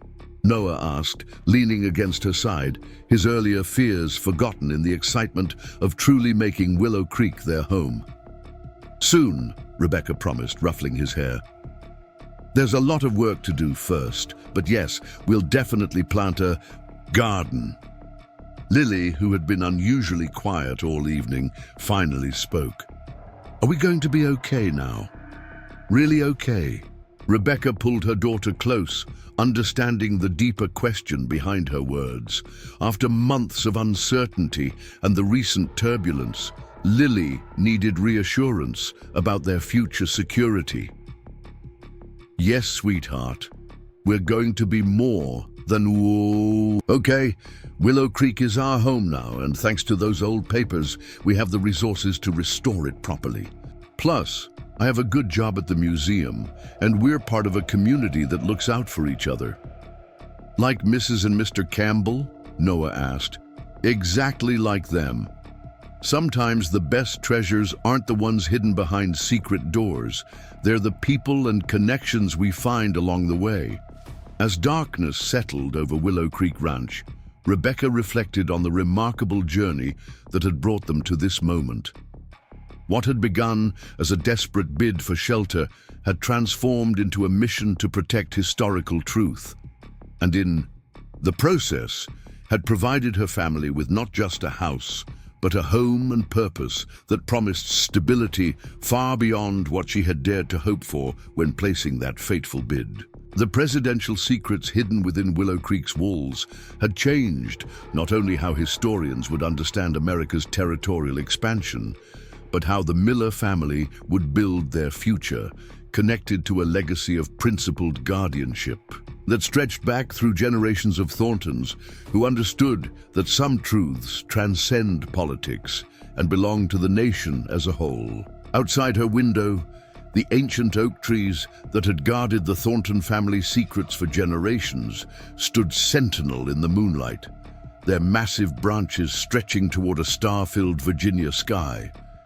These trees had witnessed the passage of history, presidential emissaries slipping quietly onto the property for unofficial negotiations, generations of Thorntons preserving documents that powerful interests preferred to suppress, and now, a new chapter as those long-hidden truths finally emerged into public consciousness. Rebecca Miller's life continued its remarkable transformation over the next year, as Willow Creek Ranch became not just a restored historical property, but a center for educational programs about constitutional governance and historical transparency. The consortium's digital publication of the Thornton documents had sparked precisely the scholarly conversation Victoria had envisioned, balanced, nuanced, and resistant to partisan exploitation. On a crisp autumn morning, 18 months after her impulsive purchase at the foreclosure auction, Rebecca stood in Willow Creek's newly established visitor center, converted from the old carriage house with consortium funding. Around her, high school students from 3 counties examined interactive displays explaining how the documents discovered on the property had changed historians' understanding of America's territorial expansion. "Mrs. Miller, is it true you almost sold the documents to the government?" a curious student asked during the question and answer session that followed Rebecca's presentation. "I considered many options," Rebecca answered diplomatically. "When you unexpectedly discover materials of significant historical importance, you have to weigh various responsibilities.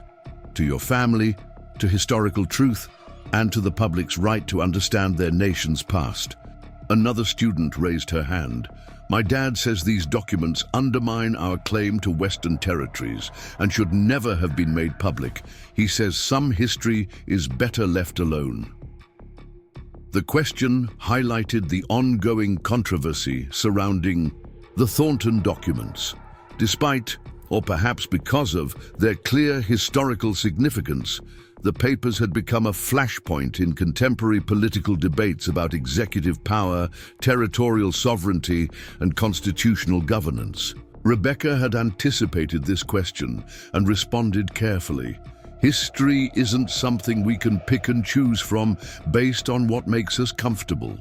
The Thornton documents don't invalidate America's current borders, which have been established through treaties, international recognition, and generations of settlement. What they do is help us understand the complex and sometimes problematic processes through which those borders were established."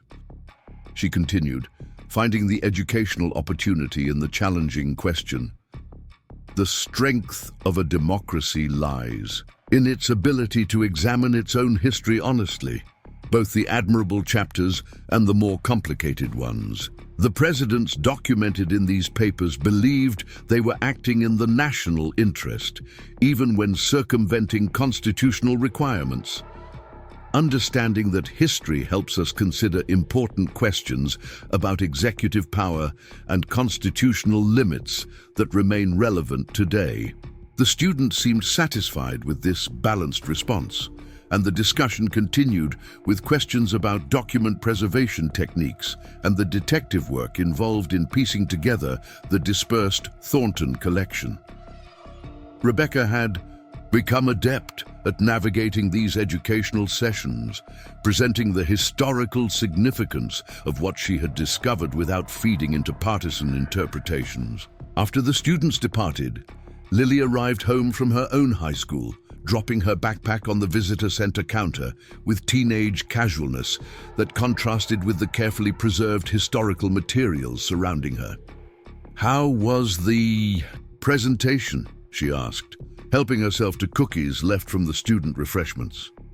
"Thoughtful questions," Rebecca replied, "including some challenging political ones. The consortium's curriculum materials are really helping teachers present these documents in a balanced way." At 13, Lily had blossomed in their new life at Willow Creek.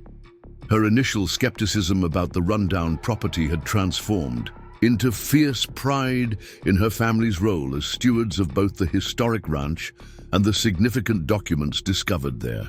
She had become something of a junior historian herself, recently winning a regional essay contest with a paper titled "Presidential Secrets and Constitutional Boundaries: The Thornton Legacy." "Professor Thornton called," Lily reported, scrolling through her phone. "She said CNN wants to interview you about the congressional hearings. She thinks you should do it." Rebecca sighed. The latest political development had been unexpected. A congressional committee had begun hearings on historical patterns of executive overreach in territorial acquisition, directly citing the Thornton documents as evidence. The consortium had maintained political neutrality throughout, but as the discoverer of the documents, Rebecca was increasingly sought after for comment. "I'll call her back," Rebecca decided, "but I'm not sure additional media attention serves our educational mission." "Mom, you've turned down every national interview," Lily pointed out with typical teenage directness. The Heritage Foundation and the Constitutional Accountability Project both have people on TV every day interpreting the documents their way. Maybe the person who actually found them should have a voice. Rebecca studied her daughter, struck by the maturity of her perspective. The events surrounding the Thornton documents had accelerated Lily's development, exposing her to complex issues of history, politics, and ethics at an age when most children remained blissfully unaware of such nuances. "Maybe you're right," Rebecca conceded, "but my priority has always been creating stability for you and Noah, not becoming a public figure in constitutional debates." "We have stability," Lily countered, gesturing toward the beautifully restored property visible through the window. "Because you made good choices about those documents, maybe other people should hear about that process." As they walked from the visitor center back to the main house, Rebecca considered her daughter's perspective. The consortium approach had successfully prevented any single political faction from controlling the Thornton documents, but increasingly partisan interpretations were emerging in public discourse. Perhaps she did have a responsibility to provide context as the person who had discovered these materials and navigated the complex ethical questions surrounding them. Eleanor Campbell waited on the front porch, a folder in her hands and concern on her face. "Richard Foster is back," she announced without preamble. "He's published an op-ed in the Washington Post claiming the consortium's approach obscures the clear historical precedent for executive discretion in territorial matters and calling for the documents to be transferred to the National Archives for proper contextualization." Rebecca accepted the printout, scanning Foster's carefully worded criticism. 18 months after his initial pressure tactics had failed, he was attempting a more sophisticated approach, cloaking his desire to control the document's interpretation in academic-sounding concerns about preservation and access. "He's coordinating with Congressman Whitaker," Eleanor continued. "The Congressional Committee just announced Foster as their next expert witness." Philip Whitaker chaired the committee investigating historical patterns of executive overreach. While ostensibly bipartisan, the committee had shown clear political leanings in its selection of witnesses and framing of questions. Foster's appearance suggested a renewed attempt to shape public understanding of the Thornton documents in ways that served specific contemporary political interests. "The timing isn't coincidental," Thomas Campbell added, joining them on the porch. "The Supreme Court is hearing arguments next month in United States versus Mendoza, which directly challenges executive authority in treaty implementation. The Thornton documents are being cited in amicus briefs from both sides." Rebecca hadn't anticipated this development when placing her desperate bid at the foreclosure auction nearly 2 years earlier. The historical materials she had discovered were now influencing contemporary constitutional debates at the highest levels. The responsibility was sobering. "I think Lily's right," she decided. "I should do the CNN interview, not to advocate for any particular interpretation of the documents, but to emphasize the importance of approaching them with historical integrity rather than partisan goals." That evening, after Noah had gone to bed, still blissfully focused on his expanding garden projects rather than the political controversies swirling around their home, Rebecca sat with Victoria Thornton in the study that had once belonged to generations of Thornton family patriarchs. "Foster's re-emergence concerns me," Victoria admitted. "He's more sophisticated now, presenting himself as an advocate for proper historical contextualization rather than openly pushing a political agenda. His approach will resonate with academics who don't understand the background." "What's his actual goal?" Rebecca asked. "The documents have been digitized and published. The originals are securely preserved by the consortium. What does he gain by reopening this issue?" "Control of the narrative," Victoria explained. The consortium approach presents multiple scholarly interpretations alongside the documents themselves, allowing readers to consider various perspectives. Foster's department wants to establish a single, authoritative interpretation that emphasizes historical precedent for expanded executive authority. Because of the Supreme Court case?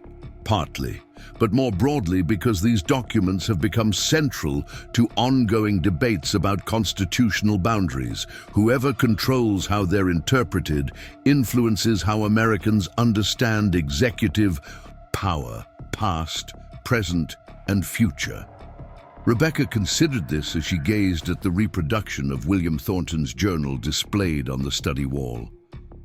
The original Thornton had recognized the historical significance of what he was recording, unofficial presidential negotiations that shaped America's borders while circumventing constitutional requirements. He had preserved these records not to undermine American territorial claims, but to ensure that future generations understood the complicated processes through which those boundaries were established. "I'll do the interview," Rebecca decided, not as an expert on constitutional history, but as someone who believes these documents belong to the American people, not to any partisan agenda. 3 days later, Rebecca sat in Willow Creek's restored parlor as a CNN crew set up for the interview. She had chosen this location deliberately, surrounded by the history of the house where the documents had been preserved for generations, rather than in a sterile studio where context would be lost. "We'll start with the discovery itself," the interviewer explained during preparations, "then move to the congressional hearings and the Supreme Court case. We're interested in your perspective on why these historical documents have become so politically charged." Rebecca nodded, mentally reviewing the key points she wanted to convey. When the cameras began recording, she spoke not as a constitutional scholar or political advocate, but as someone who had unexpectedly become the custodian of historically significant materials and had tried to honor that responsibility. "I was simply looking for a home my family could afford," she explained when asked about her initial purchase of Willow Creek Ranch. "I never imagined finding documents that would change how historians understand America's territorial expansion. Yet within days of your discovery, you were facing pressure from government agencies and political foundations," the interviewer noted. "Did that surprise you?" "It was terrifying," Rebecca admitted. "I was a single mother who had just spent nearly everything I had on a dilapidated house. Suddenly, people with considerable resources and political connections were showing up at my door, each wanting to control documents I'd only just discovered. Why not simply sell to the highest bidder? You were facing financial challenges, and these documents were clearly valuable." Rebecca chose her words carefully. "Because I recognized they weren't just financially valuable, they were historically significant in ways that transcended monetary worth. These papers documented how multiple presidents from both political parties had bypassed constitutional requirements to negotiate territorial agreements. That's not partisan information. It's American history that belongs to all citizens." As the interview continued, Rebecca emphasized the balanced approach the consortium had taken, ensuring multiple scholarly perspectives were presented alongside the documents themselves. She acknowledged the legitimate constitutional questions raised by the materials without endorsing any particular interpretation of their implications for contemporary governance. "Some critics suggest these documents should never have been made public," the interviewer pressed, "that they undermine America's territorial legitimacy and serve foreign interests. History isn't something we can selectively acknowledge based on what makes us comfortable," Rebecca responded, echoing her earlier answer to the student. "Understanding how our nation's borders were established, including the constitutionally questionable methods sometimes employed, doesn't invalidate those borders. It simply helps us grapple honestly with our national past and the complex questions about executive power that continue today." The interview concluded with a discussion of Rebecca's educational initiatives at Willow Creek, which now included regular programs for schools, scholars, and community groups interested in constitutional history and document preservation. What began as a desperate attempt to provide shelter for my children has evolved into something much more significant, Rebecca reflected. These documents remind us that constitutional governance requires vigilance and transparency. The Thornton family preserved them for generations because they understood that principle. Now they belong to the American people to inform our ongoing conversation about the proper limits of governmental power. After the CNN crew departed, Rebecca found Lily and Noah waiting in the kitchen with Eleanor and Thomas, who had become like grandparents to the children over the past 2 years. "You did wonderfully," Eleanor assured her, balanced, thoughtful, and focused on the historical significance rather than political implications. "The history teacher at school said our house is going to be in textbooks now," Noah announced, proudly more interested in this local celebrity than national constitutional debates. "The house and the documents," Thomas corrected gently. "Your mother made an important historical discovery. And more importantly, she handled it with integrity when many would have chosen differently." Later that evening, as Rebecca checked her email before bed, she found a message from Maria Gonzalez with the subject line, "Foster's Real Agenda Confidential." The attorney had obtained documents through a Freedom of Information Act request that revealed coordination between Foster's department, Congressman Whitaker's office, and the legal team preparing the government's Supreme Court case. They're working together to establish a favorable interpretation of the Thornton documents before oral arguments, Maria explained in her message. Foster's public stance about proper preservation is cover for a coordinated attempt to influence the court through historical precedent. Rebecca wasn't entirely surprised. The political importance of how these documents were interpreted had been clear from the beginning. What troubled her was the deliberately misleading approach, presenting partisan interpretation as objective. Historical analysis. The following morning brought news that heightened her concerns. Victoria called to report that Congressman Whitaker's committee had issued a subpoena for the original Thornton documents, citing the need for direct congressional examination of these historically significant materials. "It's a procedural maneuver," Victoria explained. "The consortium's legal team is already preparing to challenge it, but it represents an escalation in the attempt to wrest control of how these documents are presented and interpreted."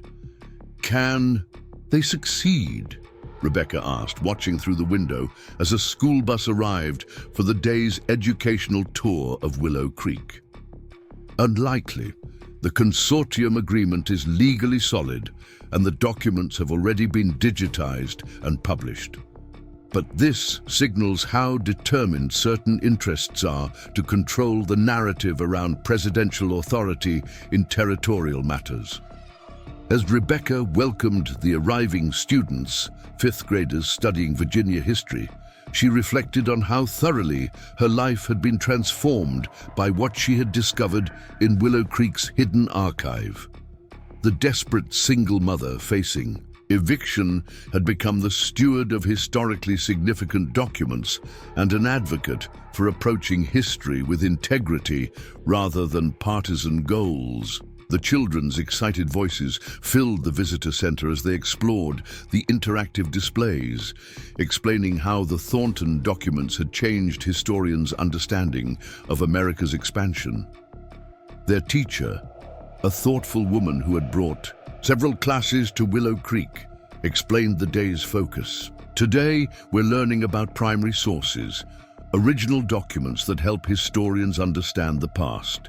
Mrs. Miller discovered some of the most important primary sources found in recent decades right here in this house.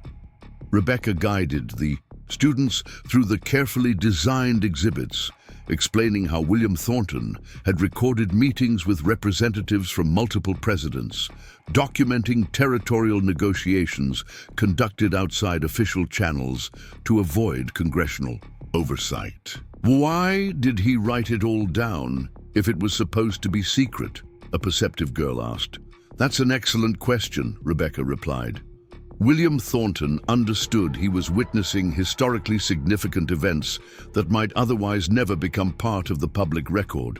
He preserved these accounts not to cause trouble, but to ensure that future Americans would have a complete understanding of how their nation's borders were established. Like a whistleblower, another student suggested. More like a historian, Rebecca corrected gently. He didn't expose these activities during his lifetime when they might have created political crises. Instead, he preserved the record for future generations, understanding that historical truth belongs not to any particular era or administration, but to the ongoing American experiment in constitutional governance. After the students departed, Rebecca found a message from Victoria reporting that the consortium's legal team had successfully challenged the congressional subpoena. The court had ruled that the committee's stated need for direct examination was inadequately justified, particularly given the comprehensive digital publication already available. A victory for now, Victoria noted. But the political pressure continues. Richard Foster is scheduled to testify before the committee tomorrow, and advance copies of his statement show he's directly challenging the consortium's approach to contextualizing the documents. The following day, Rebecca gathered with Eleanor, Thomas, and Victoria in Willow Creek's study to watch Foster's testimony via live stream. His approach had indeed become more sophisticated since his initial, heavy-handed attempts to pressure Rebecca nearly 2 years earlier. These historically significant documents require proper contextualization within established historiographical frameworks, Foster testified, his academic language masking what Rebecca recognized as a political agenda. The current consortium approach, while well-intentioned, fails to adequately situate these materials within the accepted understanding of executive authority in territorial matters. He's arguing there's only one valid interpretation, Victoria observed, and coincidentally, it's the one that supports expanded executive power in the case currently before the Supreme Court. As Foster's testimony continued, he proposed a more appropriate custodial arrangement through the National Archives, with a panel of recognized experts providing the authoritative historical context for understanding the document's significance. The experts he's suggesting all share his interpretation, Eleanor noted, reviewing the names Foster had submitted to the committee. This is exactly what the consortium approach was designed to prevent: control of these documents by a single political perspective. The committee questioning revealed clear partisan divisions, with some members challenging Foster's characterization of the consortium approach, while others enthusiastically embraced his proposals for proper contextualization under government supervision. After the hearing concluded, Rebecca received calls from several news organizations seeking her response. Rather than addressing each individually, she worked with Victoria and the consortium's communications team to issue a statement reaffirming the value of presenting multiple scholarly perspectives alongside the documents themselves. The Thornton documents are not partisan ammunition, but historical evidence that deserves thoughtful, balanced consideration, the statement concluded. The consortium remains committed to ensuring these materials are preserved, studied, and presented in ways that serve historical understanding rather than contemporary political goals. As public attention to the Thornton documents intensified with the approaching Supreme Court case, Rebecca maintained her focus on the educational programs at Willow Creek. The property had become a significant historical site, drawing visitors interested in both its architectural heritage and the remarkable documents discovered there. Noah had embraced this public dimension of their home, confidently leading garden tours for visitors and explaining his experimental planting methods that combined modern techniques with historical approaches documented in William Thornton's agricultural journals. At 10, he had developed an encyclopedic knowledge of heirloom vegetables and traditional farming practices, connecting to the land in ways that would have pleased the property's original owners. Lily had taken a different path, developing a sophisticated understanding of the constitutional issues raised by the Thornton documents. Her history teacher had encouraged her to attend a special seminar at Eastern State University, where she had impressed constitutional scholars with her nuanced grasp of executive treaty powers and congressional oversight. One evening, as Rebecca helped Lily prepare for a school debate on executive authority in foreign affairs, she marveled at how thoroughly their lives had been transformed by what had begun as a desperate gamble on a foreclosed property. "I never imagined my children would become experts in constitutional history and historical agriculture when I placed that bid," she remarked to Eleanor, who had stopped by with fresh-baked bread and garden produce. "Sometimes the most significant journeys begin with the simplest need," Eleanor replied. "You were looking for shelter and found a historical legacy that needed a guardian. The Thornton documents found exactly the right person at exactly the right time." The Supreme Court heard arguments in United States versus Mendoza the following week. As legal experts had predicted, the Thornton documents featured prominently in the discussion, cited by both sides to support competing interpretations of executive authority in treaty implementation. Rebecca declined invitations to attend the arguments, preferring to maintain her focus on Willow Creek's educational mission rather than becoming further entangled in the political dimensions of the case. The consortium's scholarly representatives would provide historical context if needed, without the emotional complications that might arise from her personal connection to the document's discovery. Instead, she continued her work at the Riverdale Museum, where the special exhibit on the Thornton family's role in American diplomatic history had been extended due to unprecedented public interest. The exhibit carefully balanced historical accuracy with accessibility, helping visitors understand how these documents changed scholars' understanding of America's territorial expansion. Victoria visited Willow Creek the evening after oral arguments concluded, bringing news from her colleagues who had attended the session. The justices seemed keenly interested in the historical patterns revealed by the Thornton documents, she reported. Several questions focused on whether extra-constitutional methods used in territorial acquisition create precedents that justify similar approaches today. "And the likely outcome?" Rebecca asked. "Too early to predict with certainty, but the questions suggested most justices recognize these documents as historically significant while being cautious about drawing direct parallels to contemporary governance. That's essentially the balanced approach the consortium has advocated." As Victoria prepared to leave, she handed Rebecca an envelope with formal consortium letterhead. "The board voted unanimously on this yesterday. I thought you should see it immediately." Inside, Rebecca found notification that the Thornton Documents Consortium had established a permanent educational endowment for Willow Creek Ranch, ensuring that the property would remain a center for historical education and document preservation, regardless of future political or financial circumstances. "This guarantees that what you've built here continues," Victoria explained. "Your children's children could be leading tours and explaining William Thornton's journal entries a generation from now, if they choose. The educational mission will be funded in perpetuity." The security this represented, not just financial stability, but the knowledge that the work she had begun would continue beyond her lifetime, brought tears to Rebecca's eyes.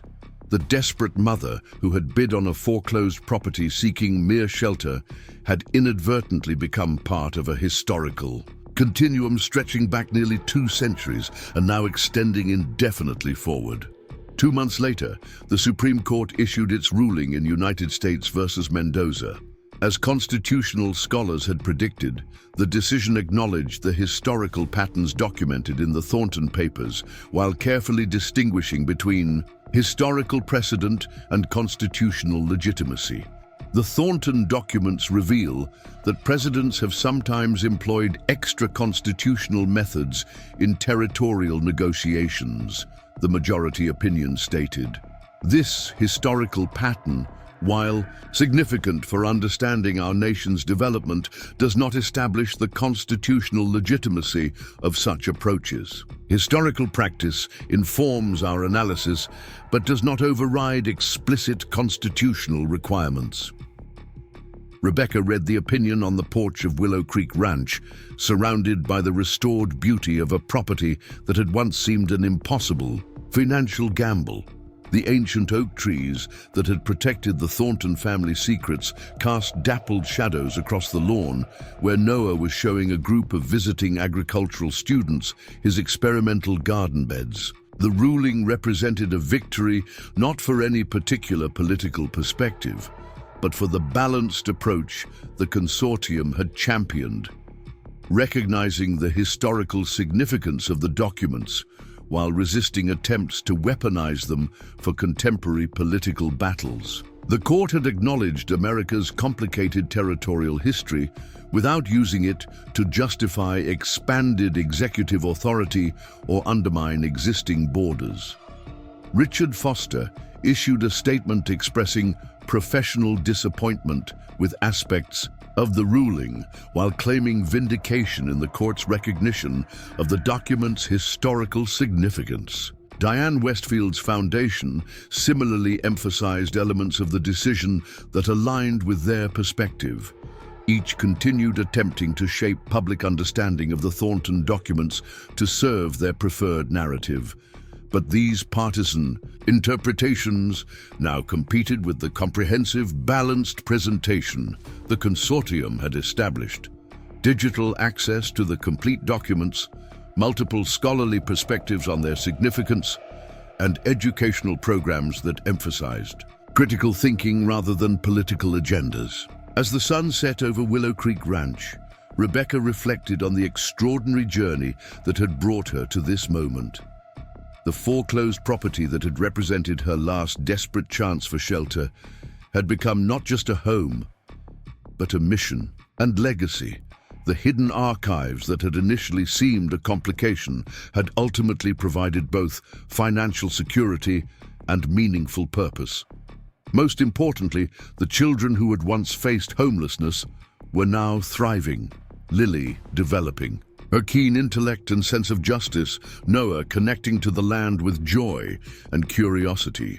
Their futures were secure in ways Rebecca could never have imagined when placing that fearful bid at the foreclosure auction. The Thornton documents would continue to inform scholarly understanding of America's territorial expansion and constitutional development for generations to come. Competing interpretations would emerge, as they should in a healthy democracy grappling honestly with its complicated past. But no single political perspective would control how these important historical materials were presented or understood. As darkness settled over the Virginia countryside, lights glowed warmly from Willow Creek's windows, symbolizing the transformation that had occurred within its walls.